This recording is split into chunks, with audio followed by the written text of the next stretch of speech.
Well, this is a Fox News alert. Reuters is now reporting that Israel's foreign minister has just confirmed the death of Hamas leader Yahya Sinwar. Yahya Sinwar was responsible and the mastermind between the vicious October 7th attack.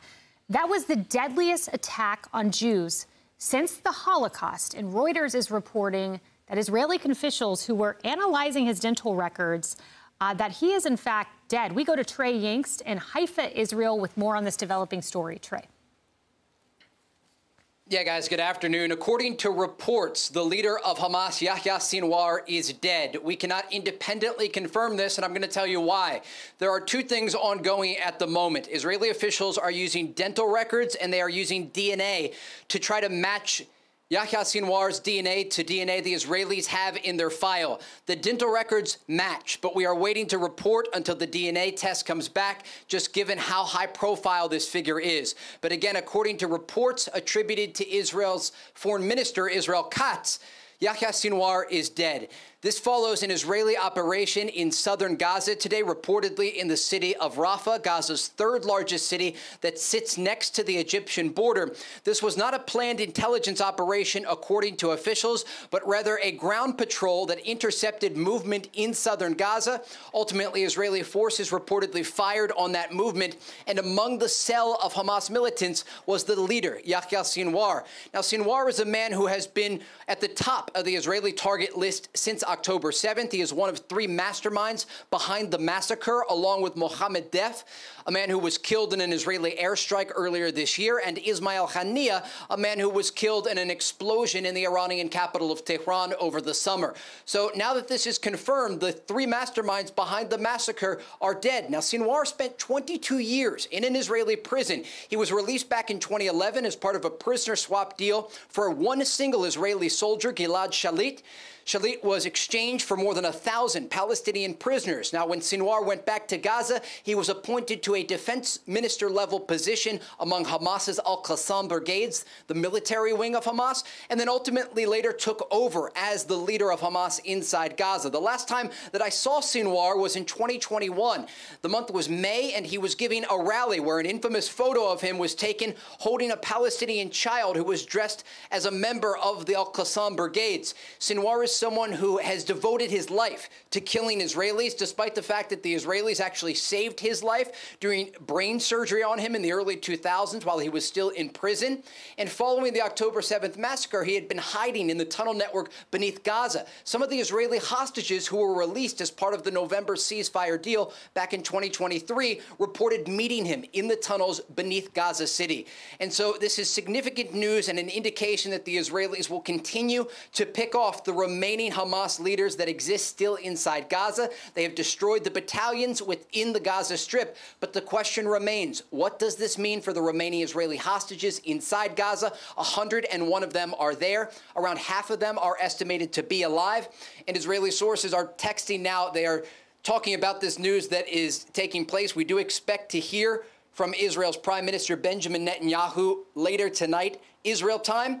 And the Israelis, according to this source, are in communication with their American counterparts to discuss the operation that took place today. Again, according to our reporting, this was not a planned operation, but rather one that took place after movement was identified inside the Gaza Strip. Again, the latest information that we have attributable to reports, we are waiting for DNA evidence, is that Yahya Sinwar, the leader of Hamas, is dead. Guys? Trey, I want to step back a moment. I want you to put this into perspective for our viewers. September 28th, you have the head of Hezbollah, Nasrallah, who was taken out. If this is true today, I mean, we're talking a span of 3 weeks here. The head of Hamas taken out. What kind of message? Both heads of Iranian proxies. What message does this send to Iran? It sends a message that the Israelis are not afraid to take out the leadership of Iranian proxies, and behind the scenes also a message they're not afraid to target top officials. Now, this comes at a very delicate time in the region, a time where the Israelis are planning a counterattack following that ballistic missile attack earlier this month against their country. And it also comes as Israeli forces are still operating on the ground inside Gaza and now in southern Lebanon. And I want to just take you back to something we discussed earlier. Israel's defense minister, Yoav Gallant, he has a chart in his office, and on that chart, it has all of the Hamas leadership and all of the Hezbollah leadership. At the top of that Hamas chart was Yahya Sinwar, and his photo was there, and it did not have an X across it like many of the lower-level leaders of Hamas. Today, Gallup will be crossing off Yahya Sinwar, and this sends a message to the Iranian regime, the regime that has funded these organizations, these proxy groups, not just in Gaza, but also in Lebanon and in places like Yemen, Iraq, and Syria, that the Israelis are going to continue operating until they take out the leadership and they greatly reduce the capabilities of these organizations. And I do want to just read you this statement that we're getting in just now from Israel's foreign minister, Israel Katz, on the record. And he says, the master murderer, Yahya Sinwar, who is responsible for the massacre and atrocities of October 7th, was killed today by IDF soldiers. Again, this is confirmation from a top Israeli official that Yahya Sinwar is dead. The Israelis have been waiting for more than a year to get this news. They know that Sinwar was one of the people who planned that brutal assault on October 7th when Hamas's Al-Qassam brigades, along with gunmen from across the Gaza Strip, crossed into southern Israel on that dark day, slaughtering people in their homes, taking over Israeli military bases, and then dragging 250 hostages back into the Gaza Strip. Now, it's not just Sinwar, it's all the other leaders of Hamas that have been taken out that raise questions about, A, how the organization is going to negotiate moving forward and what this means for the conversations that were reportedly still taking place. This is a major victory for the Israelis on the battlefield because they have taken out the leadership of this organization that they've been at war with over the past more than 1 year. And they're also, again, sending that message to Iran that they will continue to operate and weaken its proxies across the Middle East. And this gives one major thing we should talk about here. It gives Israel flexibility because as they take out the leadership of these organizations across the region, and as they greatly reduce the rocket and missile launching capabilities of not just groups like Hamas and Islamic Jihad in Gaza, but also Hezbollah in southern Lebanon, about 17 miles behind me, this allows the Israelis to strike Iran when they decide to do so and have less concern about the possibility that proxies will be used to target Israeli population centers. They will have to worry, of course, about the ballistic missile threat from Iran. That's part of the reason that the American THAAD missile defense system, a Lockheed Martin system, arrived here in Israel this week, along with American forces to defend against such an attack. But what they are facing today is quite different than what they were facing just over a year ago, when Israel faced one of the most significant security failures in the country's history. But today, they can report, according to top officials, that the leader of Hamas, Yahya Sinwar, is dead. Mohammed Def, the other mastermind behind the October 7th massacre, is dead. Ismail Haniyeh is dead. Hassan Nasrallah is dead. And many of the officials who were conducting these ground operations against Israel have been taken out. And so there's real questions about the hostages, but today you can expect Israeli leadership, including, according to our reports. And again, I just want to confirm this now because the source that we've been waiting on, and this is all real-time reporting, so if I can just read this for a moment. This source says, confirmed, they are releasing a statement shortly. Okay, so what this confirmed message is, this means that the Israelis, as of right now, have confirmed with both dental records and DNA evidence that Yahya Sinwar is dead. And we've been waiting for hours to report this news to you because we always want to be right before we are first. And as we reported before, when there was a targeted operation against the leader of Hezbollah, Hassan Nasrallah, Fox News knew right away because our sources were on the phone. We talked to them, we got the information and could confirm it. This was different because this was not expected. This surprised the entire Israeli defense echelon and the public here in Israel. But again, as we can report right now, Yahya Sinwar has been killed inside Gaza by Israeli forces. His body is currently in Israel after being tested to match the DNA to the mastermind behind the October 7th massacre. Wow, Guys, this is significant, geopolitically significant for Israel, significant for the free world. You know, for our viewers' awareness, I just want to point out that what you're looking at, those are protests that are happening right now in Tel Aviv. And Trey Yingst, just to emphasize what you said, at this hour, as we near the 1 p.m. Eastern Time hour here on the East Coast of the United States, Sinwar, who is responsible for the death of infant children, the hostage taking of American citizens, the death of American citizens, right now we can confirm he is dead, both confirmed with dental records and DNA. Yes, Fox News can confirm that the leader of Hamas, Yahya Sinwar, is dead. one of the masterminds behind the October 7th massacre, and a man who devoted his life to fighting Israel. And again, he spent 22 years in an Israeli prison. He was released as part of that 2011 prisoner exchange for Gilad Shalit, and he was able to go back into Gaza, take the position of a defense minister among Hamas's Al-Qassam brigades, and then ultimately lead all of Hamas inside Gaza.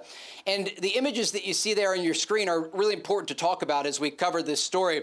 It's the families of the hostages that remain inside the Gaza Strip. They are urging the Israeli leadership to use this moment to reach some sort of agreement and get the remaining hostages out of Gaza.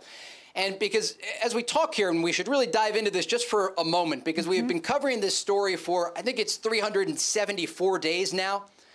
And from the beginning of this coverage, we have focused on the families of the hostages and of the hostages that are still being held inside Gaza. We have sat down with those who were released as part of the November ceasefire deal. Some of the hostages had actually met Yahya Sinwar in the tunnels beneath Gaza. And one conversation stands out to me of Shani Gorin, a woman from the community of Nir Oz along the Gaza border. And she said, we're still waiting for October 8th to begin. Because the Israeli public can't move forward. They have been waiting not just for the leadership of Hamas to be taken out, but arguably more importantly for their fellow citizens to return home. And so there are two major stories that we're covering here in parallel, and that is the death of Yahya Sinwar, the leader of Hamas, one of the masterminds behind that massacre, but now the question of what will happen to the remaining hostages inside Gaza. And as you can see on your screen there, in Tel Aviv, Israel's second largest city, a city of around 300,000 people, there are individuals in the streets, and I'm just seeing these images for the first time here, and I can tell you those people are next to Israel's Ministry of Defense. They are at an area called Kaplan Square, where they have gathered each and every week to demand some sort of agreement to bring their loved ones home. They are so worried that as the time is running out for these hostages, that if an agreement isn't reached to get the remaining alive hostages out of Gaza, that more funerals will have to take place in this country as the war continues. So this is certainly a turning point in the conflict, and this is also a moment for Israeli leadership to find a path forward to get the remaining hostages out of Gaza. And it comes as Israeli forces are still operating on the ground inside Gaza. They have targeted the Jabalia neighborhood in the northern part of Gaza in recent weeks. There are still Israeli forces operating on the ground in southern Lebanon against Hezbollah. This country is preparing for a counterattack against Iran. Defenses across the country remain on high alert, fearing attacks from Iranian proxies in places like Yemen with the Houthis or Iran-backed Iraqi Shia militias in Syria and Iraq. And so there certainly could be some sort of response from the Iranian regime through its proxies in response to the killing of Yahya Sinwar, the leader of Hamas. Trey, one final question for you. And you were so right about those hostages. I think about Kafir Bibis, who's 1-year-old, Ariel Bibis, his brother, who is 5-year-olds, their parents, Shiri and Yarden, and their family members who I follow. And I see every day pleading for the release or news about those little babies. I can imagine a really big moment for them as they think about what this means for their family members. But as we think forward beyond this moment, apparently the individual who is very likely, or at least in the top contenders to take over Hamas, is in Qatar right now, an individual by the name of Khalid Mashal. As we think forward to the future of Hamas, I mean, they're running out of options of people to lead this organization. Yeah, we're talking about Khalid al-Mashtal, and he is someone who previously worked in the political bureau of Hamas. And why the killing of Yahya Sinwar is so significant is because Sinwar led the military wing of Hamas previously before taking over for all of Gaza. He was the one who was able to put fighters out on the ground who would commit these ambushes against Israeli forces, to train them to conduct that massacre. Many of the remaining Hamas leadership that's still alive, and we still hear from them sometimes, sources that I developed inside Gaza, and we asked them about the hostages. We asked them about the current situation. They are not military men. They are political leaders of Hamas, and they do not have that same power.